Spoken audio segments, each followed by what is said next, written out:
महाभारत युद्ध से पूर्व गुरु द्रोणाचार्य अनेक स्थानों में भ्रमण करते हुए हिमालय पहुंचे। वहां तमसा नदी के तट पर एक दिव्य गुफा में तपेश्वर नामक स्वयंभू शिवलिंग है। यहाँ गुरु द्रोणाचार्य और उनकी पत्नी माता कृपी ने भगवान शिव की तपस्या की। इनकी तपस्या से प्रसन्न होकर भगवान शिव ने इन्हें पुत्र प्राप्ति का वरदान दिया। कुछ समय पश्चात माता कृपी ने एक सुंदर तेजस्वी बालक को जन्म दिया।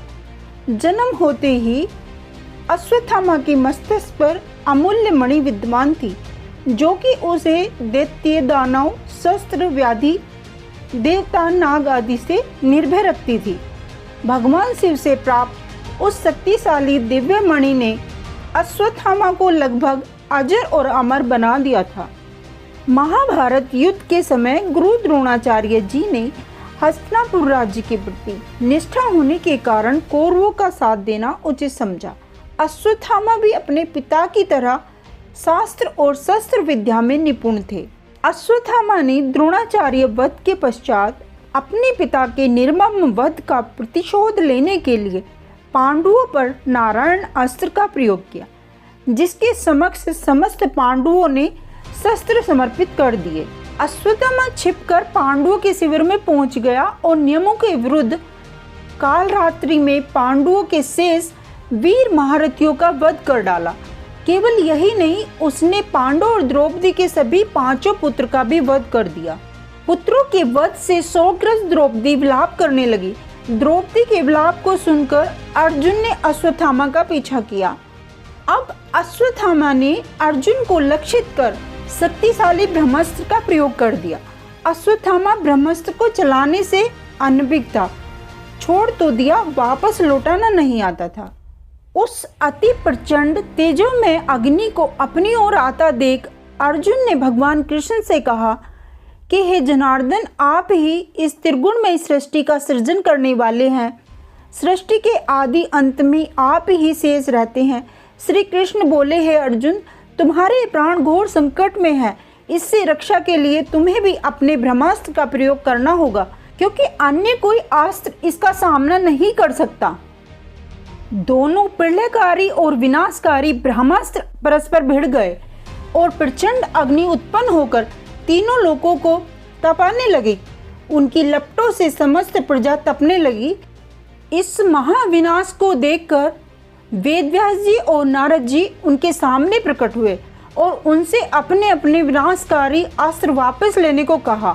यह सुनकर अर्जुन ने अपना अस्त्र वापस लौटाकर शांत कर दिया, लेकिन अश्वत्थामा ऐसा करने में असमर्थ था। इसलिए गुस्से में उसने अपने उस अस्त्र की दिशा उत्तरा के गर्भ की तरफ बदल दी। यह देखकर पांडवों को बहुत क्रोध आया।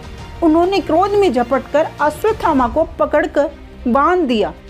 भगवान श्री कृष्ण बोले, हे अर्जुन, धर्म आत्मा, निद्रा मगन, असावधान मत वाले, पागल, अज्ञानी, रथहीन, स्त्री तथा बालक का वध करने वाले धर्मानुसार वर्जित है। इसने धर्म विरुद्ध आचरण किया है। जीवित रहेगा तो पुनः पाप करेगा, अतः तत्काल इसका वध कर दो।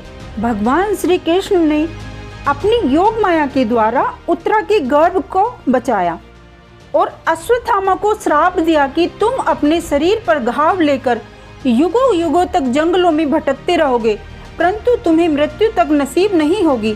ऐसे भयानक श्राप को लेकर अश्वत्थामा यहाँ से चला गया। परंतु आप सोचने वाली बात है कि अश्वत्थामा से भी भारी पाप करने वाले योद्धा मौजूद थे, तो अश्वत्थामा को इतनी बड़ी सजा क्यों मिली?